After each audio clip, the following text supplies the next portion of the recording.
ఆంధ్రప్రదేశ్ ప్రభుత్వం ఏపీసీఐడి skill scam case విషయంలో తాజా నిర్ణయాలు. అదేంటంటే, చంద్రబాబు నాయుడు దగ్గర పిఎస్గా పనిచేసి జగన్మోహన్ రెడ్డి ముఖ్యమంత్రిగా బాధ్యతలు చేపట్టిన తర్వాత ఆ పిఎస్గా ఉండే పెండ్యాల శ్రీనివాస్ ఆయన రాష్ట్ర ప్రభుత్వ ఉద్యోగి కనుక ఆయన ప్రభుత్వానికి తిరిగి వెళ్ళాడు. అక్కడ అసిస్టెంట్ సెక్రటరీగా బాధ్యతలు ఆంధ్రప్రదేశ్ సచివాలయం అమరావతిలో చేపట్టాడు. 30 సెప్టెంబర్న ఆంధ్రప్రదేశ్ ప్రభుత్వం ఒక జీవో విడుదల చేసింది, ఒక ప్రభుత్వ ఆదేశాలు విడుదల చేసింది. దీన్ని ఆంధ్రప్రదేశ్ ప్రభుత్వ ప్రధాన కార్యదర్శి జవహర్ రెడ్డి గారు విడుదల చేశారు. మాజీ చంద్రబాబు నాయుడు పిఎస్ పెండ్యాల శ్రీనివాస్ ప్రస్తుతం ప్రభుత్వ అనుమతి లేకుండా అమెరికాకు వెళ్ళాడని, ప్రస్తుతం ఆయన్ని అసిస్టెంట్ సెక్రటరీ పదవిలో సస్పెండ్ చేస్తూ ఉత్తర్వులు జారీ చేశారు. సస్పెండ్ చేసి ఆయన అమరావతి దాటి బయటికి ఎక్కడికి వెళ్ళాలన్నా ముందస్తు అనుమతి తప్పనిసరి అని నిబంధన విధించారు. ఈ జీవో కాపీని అమెరికాలో ఉండే భారత రాయబారి కార్యాలయానికి తెలియజేసి పెండ్యాల శ్రీనివాస్ ఎక్కడున్నా ఆయన తిరిగి భారతదేశం వచ్చేలా చర్యలు తీసుకోమని వారిని కోరటం జరిగింది. కనుక పెండ్యాల శ్రీనివాస్ త్వరలో ఆ పిఎస్ భారతదేశం తిరిగి రావటం, ఆయనే సూత్రధారి, కీలక పాత్ర పోషించాడు. ఈ సూట్ కేసుల కంపెనీ వ్యవహారము, సూట్ కేసుల కంపెనీ వాళ్ళు ఆ డబ్బులు ఈయన ద్వారానే చేతులు మారాయని ఏపీసీఐడి వాళ్ళ యొక్క ఆరోపణ. కనుక పెండ్యాల శ్రీనివాస్ దగ్గర ఇంతవరకు ఆయన ఎఫ్ఐఆర్లో ఆయన పేరు ఎక్కడా లేదు. బహుశా వచ్చిన తర్వాత ఆయన పేరు ఎఫ్ఐఆర్లో పొందుపరుస్తారు. ఆయన్ని విచారించడం ద్వారా మరికొంత అదనపు సమాచారం సేకరించి కేసును ఇంకా టైట్ చేయడానికి ఉపయోగపడుతుందని ఏపీసీఐడి ఆంధ్రప్రదేశ్ ప్రభుత్వం భావిస్తూ ఉంది. వివిధ కేసుల్లో చంద్రబాబు నాయుడు కుటుంబాన్ని, మరికొంతమంది మంత్రులందరినీ కూడా రాజమండ్రి సెంట్రల్ జైలుకి చేర్చాలనే సంకల్పంతో ఉంది. గతంలో కక్షపూరితంగా అచ్చెన్నాయుడు, దేవినేని ఉమామహేశ్వరరావు, కొల్లు రవీంద్ర ఇలా కొంతమంది నాయకులను రాజమండ్రి సెంట్రల్ జైల్లో పెట్టడం జరిగింది. మళ్ళీ వివిధ కేసులు, skill case, inner ring road case, fibre net case, నీరు చెట్టు కేసు, దళితుల భూములు ఆక్రమణ కేసు, ఈ కేసులన్నీ పెట్టి మళ్ళీ మాజీ మంత్రులను అందరినీ ఈ జైల్లో, సెంట్రల్ జైల్లో రాజమండ్రిలో పెట్టాలనే ఆలోచన ఉన్నట్టుగా సోషల్ మీడియాలో ప్రచారం జరుగుతూ ఉంది. ఇప్పటికే చంద్రబాబు నాయుడు కుమారుడు లోకేష్ వాళ్ళపై ప్రత్యక్షంగా ఎఫ్ఐఆర్లు నమోదు చేశారు.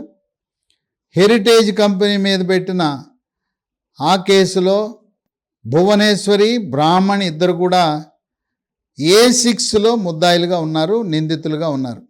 ఇక త్వరలో నారాయణ కుటుంబ సభ్యులు, నారాయణ భార్య, మాజీ మంత్రి నారాయణ భార్య, నారాయణ బావమరిది, ఆ సంస్థలో పనిచేస్తున్న ఉన్నత స్థాయిలో ఉండే ఉద్యోగస్తులు, అల్లుడి సోదరుడు, వీళ్ళందరినీ కూడా జైలు ప్రాంగణంలోకి తేవాలనే ఆలోచన ఉన్నట్టు సోషల్ మీడియాలో పుకార్లు షికార్లు చేస్తూ ఉన్నాయి.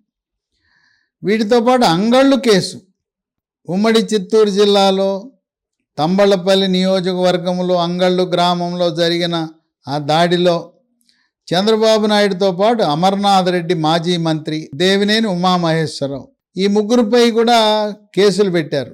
కనుక అమర్నాథ్ రెడ్డి అక్టోబరు 5వ తారీఖు వరకు నాపై చర్యలు తీసుకోకూడదు, నన్ను అరెస్ట్ చేయకూడదని ఆదేశాలు తెచ్చుకున్నా, అమర్నాథ్ రెడ్డి, దేవినేని ఉమామహేశ్వరరావును కూడా రాజమండ్రి సెంట్రల్ జైలుకు తేవాలనే సంకల్పంతో ఉన్నట్టుగా సిఐడి సమాచారం సోషల్ మీడియాలో ప్రవహిస్తూ ఉంది. వీటితో పాటు మళ్ళీ అచ్చెన్నాయుడుతో పాటు గోరంట్ల బుచ్చయ్య చౌదరి, ఇలా మరికొంతమంది ప్రముఖ భారతీయ జనతా పార్టీ నాయకులను ఈ కేసులో ఏదో కేసులో ఇరికించి రాజమండ్రి సెంట్రల్ జైలుకి వీళ్ళందరినీ తరలించి నైతికంగా దెబ్బకొట్టాలని ప్రయత్నిస్తున్నారనుకుంటున్నారు. లోకేష్ యువగళం బ్రేక్ పడింది. ఆయనపై కేసులు నమోదు చేసి న్యాయపరమైన చిక్కులు ఏర్పడితే ఆయన యువగళం ఆగిపోయింది. చంద్రబాబు నాయుడు యొక్క బస్సు యాత్ర ఆగిపోయింది. ఇక త్వరలో పవర్ స్టార్ పవన్ కళ్యాణ్ ఉమ్మడి కృష్ణా జిల్లాలో అవనిగడ్డ నియోజకవర్గంలో ఆయన వారాహి యాత్ర ప్రారంభిస్తున్నాడు. ఇక్కడ విశేషం ఏంటంటే ఇక్కడ కేవలం జనసేన పార్టీ ఒంటరిగా కాకుండా జనసేన, తెలుగుదేశం, భారతీయ జనతా పార్టీ 3 పార్టీల సమన్వయంతో అవనిగడ్డలో పెద్ద ఎత్తున భారీ బహిరంగ సభ నిర్వహించి వారాహి యాత్రని ప్రారంభించి ఆ 3 పార్టీల సమన్వయంతో ముందడుగు వేస్తున్నారు. ఇప్పటికే జనసేన, బీజేపీ 2 పొత్తులో ఉన్నాయి. అంటే జనసేన పార్టీ వాళ్ళు బీజేపీ జెండా తన వారాహి వాహనాన్ని కట్టుకోవచ్చు, లేదు ఎక్కడైనా కూడా జనసేన గ్లాసు గుర్తు కలిగిన జెండా, కమలం గుర్తు కలిగిన జెండాలు 2 పక్క పక్కన ఉండొచ్చు. చంద్రబాబు నాయుడు జైల్లో ఉన్న సందర్భంగా ఆయన్ని కలిసి జనసేన, తెలుగుదేశం పార్టీ పొత్తును కుదర్చుకున్నాడు పవర్ స్టార్ పవన్ కళ్యాణ్. అందువల్ల 3 జెండాలు ఒక చోటుకు వచ్చే అవకాశం ఉంది. త్వరలో తెలుగుదేశం పార్టీ, జనసేన ఉమ్మడిగా నాయకులు, ఆ పార్టీ నాయకులు, ఈ పార్టీ నాయకులు కూర్చుని ఒక ఉమ్మడి కార్యక్రమాన్ని ఏర్పాటు చేసుకోవడానికి అడుగులు పడుతున్నాయి. ఈ పవర్ స్టార్ పవన్ కళ్యాణ్ నిర్వహించే వారాహి యాత్రకు ఏ విధంగా బ్రేకులు వేయాలి అనేది కూడా వైఎస్ఆర్ ప్రభుత్వం ఆలోచన చేస్తుంది.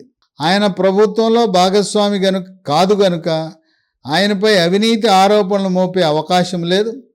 అందువల్ల ఈయన పోలీసు నిబంధనలను ఉల్లంఘిస్తున్నాడని, లేదు విధి నిర్వహణలో ఉండే పోలీసులకు ఆటంకం, అంతరాయం కలిగిస్తున్నాడని, శాంతి భద్రతలకు విఘాతం కలిగిస్తున్నాడని, ప్రజలను రెచ్చగొడుతున్నాడని, విద్వేషాలు రెచ్చగొడుతున్నాడని, ఈ విధంగా వారాహి యాత్రకు బ్రేకు కొట్టడానికి జనసేన అధినేత పవర్ స్టార్ పవన్ కళ్యాణ్పై కూడా ఇప్పటికే విజయవాడలో కేసు నమోదైంది.